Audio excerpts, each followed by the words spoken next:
तो सबसे पहले गाइस बात करते हैं स्मैकडाउन की व्यूअरशिप के बारे में। तो इस हफ्ते स्मैकडाउन की व्यूअरशिप थोड़ी सी बढ़ गई क्योंकि लास्ट वीक जो स्मैकडाउन की व्यूअरशिप आई थी वो थी 1.85 मिलियन व्यूअर्स, लेकिन इस हफ्ते ये बढ़ के जो है 1.919 मिलियन व्यूअरशिप पे आ गई है। हाँ, 2 मिलियन स्टिल टच नहीं किया है इसने, बट रेसलमेनिया बैकलैश का ये स्मैकडाउन का गो होम एडिशन था, तो इस हिसाब से हम लोग कह सकते हैं कि जो है फायदे की बात है। बाकी फायदे की बात एक और है कि व्लॉग चैनल पर नया व्लॉग आ गया है, my first ever flight experience, तो उसको जाके देखना दिल्ली से पुणे। तो लिंक आपको डिस्क्रिप्शन में या फिर आप लोग इस समय ऊपर आई बटन से भी देख सकते हो, ठीक है। अगर आप नहीं गए हुए अभी तक या पहली बार गए तो आप कितना रिलेट कर पाए मुझे बताना, क्योंकि मैंने उसको उस तरीके से बनाने की कोशिश की है।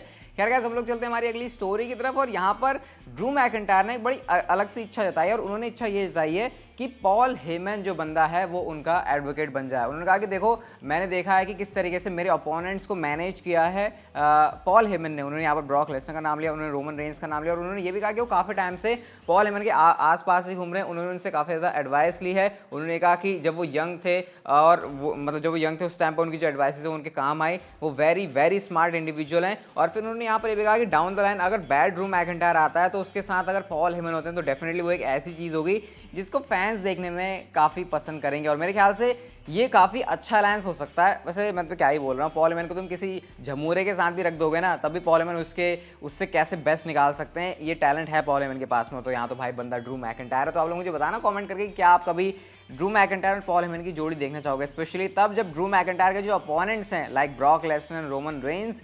उनको एडवोकेट या फिर उनके स्पेशल काउंसिल रह चुके हैं पॉल हेमन। इंटरेस्टिंग रहेगा, बट हाँ, ड्रू मैकिंटायर इसके खुद भी काफ़ी ज़्यादा इंटरेस्टेड हैं। नेक्स्ट गाइस, हम लोग बात करते हैं उस चीज़ के बारे में जो कि डब्ल्यूडब्ल्यूई ने कभी प्लान ही नहीं की थी, और हमको कुछ ऐसा बताया गया कि वो चीज़ होने जा रही है। तो गाइस, मैं यहाँ पर बात कर रहा हूँ 6 मैन टैग टीम मैच की, जो कि टाइटल यूनिफिकेशन ओरिजिनली होना था। तो डब्ल्यूडब्ल्यूई का कभी भी किसी भी पॉइंट पर ये प्लान नहीं था कि उनको टाइटल यूनिफाई करने हैं। ये सिर्फ डब्ल्यूडब्ल्यूई की एक स्टोरी लाइन थी यहाँ तक चीज़ को लाने की कि फैंस में इन्वेस्टेड हो। और उसके बाद जो उनका ओरिजिनल प्लान था वो यही है कि Roman Reigns and Drew McIntyre जो है अपनी अपनी टीम बनाएंगे, आर के ब्रो साथ में रैंडी ऑर्टन के साथ में रिडल, और साथ में ड्रू मैकिंटायर और अगेंस्ट में ब्लड लाइन की टीम होगी। तो ओरिजिनली डब्ल्यूडब्ल्यूई का कभी भी कुछ भी ऐसा प्लान नहीं था। अब मेरे ख्याल से टाइटल यूनिफाई डब्ल्यूडब्ल्यूई को करना ही चाहिए था, क्योंकि टैग टीम चैंपियनशिप के अंदर इस डिवीजन के अंदर कुछ खास है नहीं, और ऊपर से उसमें 2 बेल्ट्स रखी हुई हैं। तो मेरे ख्याल से एक अगर चैंपियंस रहते, एक टैग टीम चैंपियंस रहते, तो एटलीस्ट उनकी जो वैल्यू है वो और ज़्यादा होती, क्योंकि काफ़ी डिग्रेड हो चुकी है पिछले टाइम में टैग टीम डिवीजन की वैल्यू। बट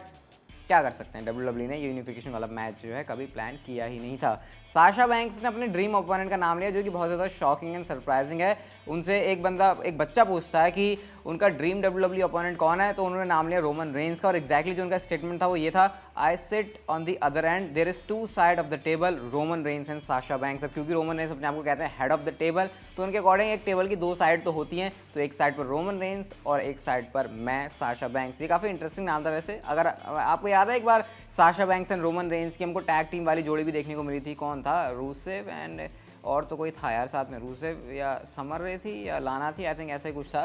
तो ये चीज़ जो है साशा बैंक्स ने कही जब उनसे पूछा गया रोमन रेंस के उनके अपोनेंट ड्रीम अपोनेंट के बारे में। तो ये काफ़ी अलग सा नाम था। वैसे Roman Reigns Sasha banks definitely एक ऐसा मैच है जो कभी होगा नहीं, बट कहने में क्या जाता है, साशा बैंक्स ने कुछ यूनिक तरीके से इसको कहा। रोमन रेंस ने रिसेंटली ट्रेंटन के लाइव शो के अंदर एक बार फिर से अपना कैरेक्टर ब्रेक किया। मतलब रोमन रेंस पहले तो कैरेक्टर ब्रेक करते नहीं थे, अब ब्रेक करने पर आए तो उनको लग रहा है कि किस इवेंट को मैं छोड़ूं जहां पर मैं अपना कैरेक्टर ब्रेक ना करूं। और उन्होंने यहाँ पर एक ऐसी बात बोली जो कि इतनी जल्दी रोमन रेंस बोलेंगे मैंने एक्सपेक्ट नहीं करी थी। उन्होंने कहा कि देखो, वो नया फेज स्टार्ट कर रहे हैं अपनी लाइफ में। I honestly don't know if I will ever be back here again. मतलब वो ये कहने चाह रहे हैं कि मैं अपने जो चीज़ें उसमें एक नया फेज स्टार्ट कर रहा हूँ, मुझे नहीं पता मैं यहाँ पर दोबारा से वापस आने वाला हूँ। यहाँ पर क्या रोमन रेंस का कहना है? रोमन रेंस का पॉसिबली कहना है अपने हॉलीवुड करियर के बारे में कि शायद जो उनका ट्रांजिशन है वो होने वाला है या फिर हो रहा है, या फिर ये उनका कहना होगा कि ट्रेंटन में कौन सा वो बार बार आ रहे हैं, तो इसलिए हो सकता है कि उनको खुद नहीं पता कि वो लास्ट में यहाँ पर कब आएंगे, क्योंकि आगे उनका फ्यूचर क्या है डब्ल्यूडब्ल्यूई के साथ, आगे हॉलीवुड में क्या सीन है, ये शायद खुद रोमन रेंस भी नहीं जानते। बट हाँ, पर्सनली मेरे हिसाब से इतनी जल्दी रोमन रेंस का ऐसा कहना ये मुझे कुछ समझ में नहीं आता, क्योंकि अभी तो मुझे लगता है कि उनके 5-10 साल तो हैं डब्ल्यूडब्ल्यूई के अंदर, इससे पहले कि वो कोई भी ट्रांजिशन करें। मैं ये 5-10 साल में डब्ल्यूडब्ल्यूई छोड़ने की बात नहीं कर रहा, मैं कह रहा हूँ कि 5-10 साल तक तो शायद उनको बाहर स्टेप कहीं रखना ही नहीं चाहिए। चलो, जब उनको ल्यूकीमिया वाली प्रॉब्लम थी तो उस टाइम पर उन्होंने ब्रेक लेके अपने टाइम को जो है इधर उधर लगाया, अपने माइंड को डिस्ट्रैक्ट किया। आई थिंक उस चीज़ ने भी उनकी हेल्प की होगी। बट अभी रोमन रेंज का ऐसे कहना कि उनको नहीं पता कि वो वापस से कमाएंगे, आई थिंक ये थोड़ी सी जल्दीबाजी है कहना। ये अगर हो रहा है तो फिर WWE का क्या ही होने वाला है, आप लोग अच्छे से जानते हैं इस बात को। Authors of pen Ekam and रेजार, जिनको हम लोग जानते थे WWE के अंदर, उनके बारे में एक अपडेट है, और अपडेट ये है कि उन्होंने खुद से अपनी एक रेसलिंग कंपनी स्टार्ट कर ली है जिसका नाम है WES रेसलिंग एंटरटेनमेंट सीरीज। आप लोग उसका लोगो भी देख सकते हो उसमें यहाँ पर आपकी स्क्रीन के ऊपर, ये कुछ जो है उनकी कंपनी का लोगो है। खुद से उन्होंने अपने जो प्रमोशन है वो स्टार्ट कर दिया। तो ऑथर्स ऑफ पेन भी लाइक कि अरे विंस मैकमैन तू हमें अपनी कंपनी से निकालेगा, चल हम कंपनी ज्वाइन नहीं, हम खुद से ही अपनी कंपनी खोल लेंगे। तो ये कुछ रेसलिंग प्रमोशन उन्होंने खोला हुआ है। Braun Strowman and EC3 I think उन्होंने भी क्या है वो नैरेटिव करके कुछ नाम है, मैं भूल गया, मैंने आपको बताया था, वो करके भी कुछ ऐसे उसमें भी उनके कुछ ऐसा काम चल उनके अपने प्रमोशन का। तो सुपरस्टार्स का लग रहा है अब नया हो गया कि अगर उनको रिलीज़ करोगे तो उनको इस बात का है कि भैया तुम हमें क्या रिलीज़ करोगे, हम खुद से अपना नया प्रमोशन खोल देंगे। तो यहाँ पर यही काम एकम एंड रेजार ने किया। वैसे आपको पता बहुत टाइम पहले ही WWE उनको रिलीज़ कर दिया था, और जब NXT के अंदर वो थे तो उस समय उनका काफ़ी बढ़िया चल रहा था, ऐसा लग रहा था कि बड़ी टीम बनने वाली है। बट हाँ, उसके बाद से थिंग्स जो है उनकी डायरेक्शन में बिल्कुल भी नहीं गई। रोमन रेंज को लेकर कुछ फॉक्स की जो है एक्सक्लूसिविटी है अपने शो के ऊपर। अब गाइज ऐसा है कि फॉक्स चाहता है कि कुछ सुपरस्टार्स उनको ऐसे मिले जो कि सिर्फ उनके ही शो पर काम करें, ताकि वो अपने आप को दूसरे नेटवर्क से अलग दिखा सकें। क्योंकि आपको पता रॉ USA नेटवर्क के ऊपर आती है, स्मैकडाउन फॉक्स नेटवर्क के ऊपर आती है, तो उनको अपने शो पर कुछ ऐसा माल मसाला भी चाहिए जो कि सिर्फ उनके शो के ऊपर मिले। और अगर वो चीज़ देखनी है तो उसके लिए सारे की सारी ऑडियंस को उनके ही नेटवर्क को, उनके ही चैनल को ट्यून करना पड़े। हालांकि WWE यहाँ पर बड़ा बीच में से गेम खेल रही है कि वो स्टिल सुपरस्टार्स को जो कि ज़्यादा ड्रॉ करते हैं उनको इधर उधर भेज पा रहे। जैसे हम लोग देख रहे थे कि हाँ सेथ रॉलिंस, कोडी रोड्स, ये भी स्मैकडाउन के ऊपर आई थिंक डार्क में आए थे वो, बट हाँ रोमन रेंज जैसे आ रहे हैं इधर उधर। हमने देखा कि रिडल, रैंडी ऑर्टन काफ़ी कुछ कर रहे हैं। तो शायद ये स्टोरी लाइन के आड़ में WWE ने जो है सुपरस्टार्स को जिनकी ज़रूरत है दोनों ब्रांड के ऊपर ऐसे रेटिंग्स लाने के लिए उनका यूज़ किया। बट हाँ USA नेटवर्क फॉक्स दोनों को ही चाहिए कि उनके शो के ऊपर सुपरस्टार्स एक्सक्लूसिव रहें। हालांकि मुझे नहीं लगता WWE इस वाली ड्यूटी को फुलफिल कर पाएगी, क्योंकि अगर वो इस ड्यूटी को फुलफिल करने चली तो एक शो का बेड़ा गर्क हो सकता है बहुत अच्छी तरीके से। क्योंकि अभी रोमन रेंज का दोनों शोज़ के ऊपर आना, स्पेशली जब वो WWE undisputed WWE universal champion है, आई थिंक ये काफ़ी ज़रूरी चीज़ है। तो ये कुछ अपडेट है, उसके बारे में मैंने आपके साथ शेयर कर दिया। अब गाइस हम लोग बात करते हैं रेसलमेनिया बैकलैश के नेक्स्ट फाइनल और इंटरेस्टिंग बैटिंग ऑड्स के बारे में।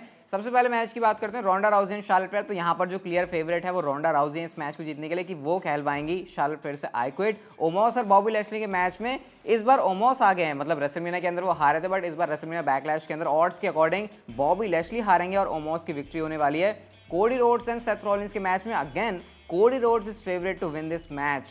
तो ये मुझे काफ़ी इंटरेस्टिंग लगा कि सेथ रॉलिंस अभी भी पीछे, हालांकि अगर आपने मेरी प्रेडिक्शन वीडियो नहीं देखी है तो आई हुई है वो कल चैनल के ऊपर, वहाँ से जाकर आप लोग देख सकते हो। मैट कैप, मॉस और हैप्पी कॉर्बन, यहाँ पर भी जो ऑड्स है वो थोड़े से सरप्राइज करने वाले हैं, क्योंकि हैप्पी कॉर्बन फेवरेट नहीं है, मैट कैप मॉस यहाँ पर फेवरेट है इस मैच को जीतने के लिए कि भैया वो हरा देने वाले हैं कॉर्बन को। और आई थिंक अगर वो हराते हैं तो ये बहुत बहुत बड़ी डील होने वाली है रेसलमेनिया बैकलैश के अंदर।